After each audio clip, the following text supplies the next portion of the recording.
ජීවිතේට දරා ගන්න බැරි ප්‍රශ්නයක් આવුවොත් මොකක්ද කරන්න ඕනේ? අඬන එකද? නෑ. ඔයා ගොඩක් වෙලාවට ජීවිතේට දරා ගන්න බැරි ප්‍රශ්නයක් ආවම අඬන එක හෝ පසුතැවෙන එක හෝ කලකිරීම එක හෝ කරන්නේ ඇයි?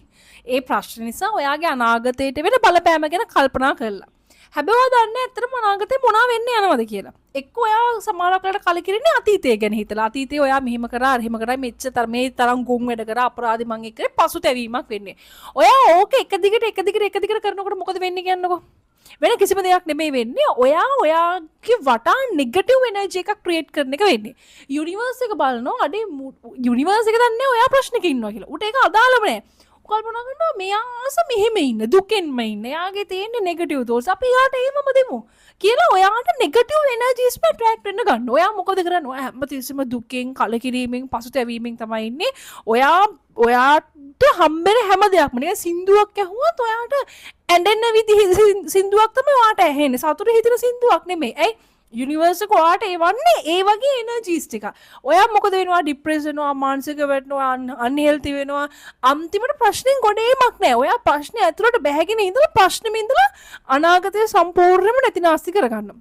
එනවා මොකක්ද කරන්න ඕනේ? ඔයා කරන්න ඕනේ වෙන මොකක්ද නෙමෙයි. ඔයාට ජීවිතේ දරා ගන්න බැරි කටුක අත්දැකීමක් ආපු ගාම හොඳ හුස්මක් අරන් hina වෙන්න. හුස්ම කෙසේ වෙතත් hina වෙලා ඉන්න. ඇයි ඔයා එහෙම hina වෙලා ඉන්නකොට යුනිවර්ස් එක බලනවා අම්මට සිටි එයා දන්නේ ඔයා දැන් මේ ප්‍රශ්නෙක ඉන්නේ කියලා.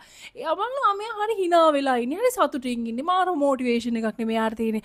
අපි මෙයාට ඒ වගේ දේවල්ම දෙමු. ඕකට මේ බුදුදහමේ කියනවා හිත වැඩෙන දිහාවට තමයි හිත වැඩි යන්නේ කියලා. ඒ කියන්නේ ඔයා ක්‍රෝධය නම් වඩන්නේ ඔයාට කේන්ති යනේවම තමයි. නිකන් මිනිස්සු පාර පැන්නොත් ඔයාට කේන්ති යනවා. නිකන් දැන් මේ වෙලාවේ කොහෙක් කෑ ගහනවා කොහ කෑ ගැහුවොත් ඔයාට නිකන් කේන්ති යනවා. නිකන් කවුරු හූ තිබ්බත් ඔයාට කේන්ති යනවා. ඒ ඔයාගේ හිත වැඩෙන දිහාට තමයි ඔයා වඩාගෙන යන්නේ. අපි හිතමු ඔයාගේ හිතේ කාමසිතුවිලි තමයි ඉන්නේ. ඔයාට නිකන් එන්නෙත් ඒ වගේ, පේන්නෙත් ඒ වගේ නිකන් මොනවා හරි දැක්කහම නිකන් නලියනවා වගේ.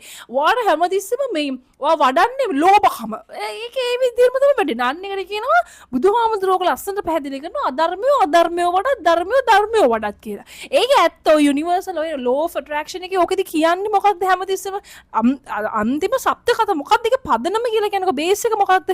ඔයාගේ නෙගටිව් තෝට්ස් අයින් කරන්න. හැමතිස්සෙම මේ විශ්වයට අරහෙට මෙහෙට ස්තුතිවන්ත වෙන්න. ඉතින් මොකක්ද ඒකෙන් කරන්නේ? ඒ කියන්නේ ඔයාට කන්න නැතත් මොකක්ද කියන්නේ? ලෝ ඔෆ් ඇට්‍රැක්ෂන් එකේ සරලව කිව්වොත් ඔයා හැම දෙයකටම ස්තුතිවන්ත වෙන්න. අනේ මට මේක හම්බුණා මම ඒකට ස්තුතිවන්ත වෙනවා. අද දවස මට මෙහෙම මම ඒකට මොකක්ද ඒ ඔයා දාගන්න මොටිවේෂන් එකක්. ඔයාගේ ඔළුව ඇතුළට ඔයා දාගන්න හොඳ පොසිටිව් තින්කින් එකක්. ඉතින් ඔයා හිතනවා ඔයාගේ ඊළඟ දවස නරක වෙයි කියලා. ඔයා හිතනවා ඔයාට ඊළඟ දවස නෙගටිව් එනර්ජිස් ටිකක් එයි කියලා. නෑ. ඊළඟ දවසේ අදට මට හෙට හොඳ වෙනවා. හෙටට වඩා අනිද්දා හොඳ වෙනවා. ඒ කියන්නේ එන්න ඔයා යන්නේ මේ පැත්තට. ඒක නිසා හොඳට මතක තියාගන්න ඔයාගේ හිත වැඩෙන පැත්තට තමයි මේ යුනිවර්ස් එක තාම ගෙනියන්නේ. ඒක ඇවිල්ලා ස්වභාවයක්. ඒක තමයි බුදුහාමුදුරුවෝ මේ බුද්ධ දර්ශනය තුල පැහැදිලි කරේ. හිත හැමදේම හිත තමයි මූලික වෙන්නේ. හිතෙන් ඔයාට ඕන දෙයක් කරන්න පුළුවන්. ඒ නිසා මේ මොහොතේ ඔයාට ප්‍රශ්නයක් ඇවිල්ලා තියෙනවා නම් ඔයා කරන්න ඕනේ වෙන මොකක්වත් නෙමෙයි. හොඳට කාම් වෙන්න, hina වෙන්න, හොඳට hina වෙන්න. බලින් හරි hina වෙන්න. තනියම ඔයාට hina වෙන හේතුවනේ තනියම hina වෙන්නකෝ. තනියම තමන් එක්ක හොඳට ගාල හයියෙන් hina වෙන්නේ. hina වෙලා ඔයාගේ ඒ ස්ට්‍රෙස් එක පොඩ්ඩක් රිලීස් කරගෙන කරගත්ත ගාම ඔයාට තේරෙනවා ඔයාට ඩිරෙක්ෂන් එක පොඩ පේන්න ගන්නවා. ඔයාගේ ફોකස් එක හැදෙනවා. මොකද අපි අඬනකොට, වැළපෙනකොට, දුකින් ඉන්නකොට අපිට තේරෙන්නේ අපි මොකක්ද කරන්න ඕනේ, මොන ඩිසිෂන් එකද ගන්න ඕනේ, මොන පැත්තටද අපි යන්න ඕනේ. මේ ලෝභයක් අපිට තේරෙන්නේ නැහැ. පේන්නේ නැතිව යනවා. නිකන් අන්ධ මනුස්සෙක් වෙනවා. අපිට S2 පෙවුනොත් අපි අන්ධ මනුස්සෙක් වගේ වෙනවා. ඒ නිසා අන්ධ මනුස්සෙක් වෙන්න එපා. මොන ප්‍රශ්නේ ආවත් නැවගිල්නොත් බෑන් චූන් ටයිප් එකේ ඉන්න ඒ ටයිප් එකේ ඉන්න අමාරුයි. ඒ අමාරු වෙන හැම මොහොතෙම හිතන්න මගේ හිත මේ වෙලාවේ අඬන්න ගත්තොත් මාව යන්නේ මේ පැත්තට. ඒක නිසා මොන ප්‍රශ්නය ආවත් මම hina වෙලා ඒකට මූණ දෙනවා කියලා සතුටින් හැමතිස්සෙම ඉන්න. ලද දෙයින් සතුටු වෙන්න. අන්න ඒක තමයි නම්බර් 1. ලද දෙයින් සතුටු වෙන්න. බලන්න ඔයා මාසයක් විතර ওই ප්‍රැක්ටිස් එකේ ඉඳලා බලන්නකො ඔයාට දේවල් හරියන්නේ නැද්ද කියලා.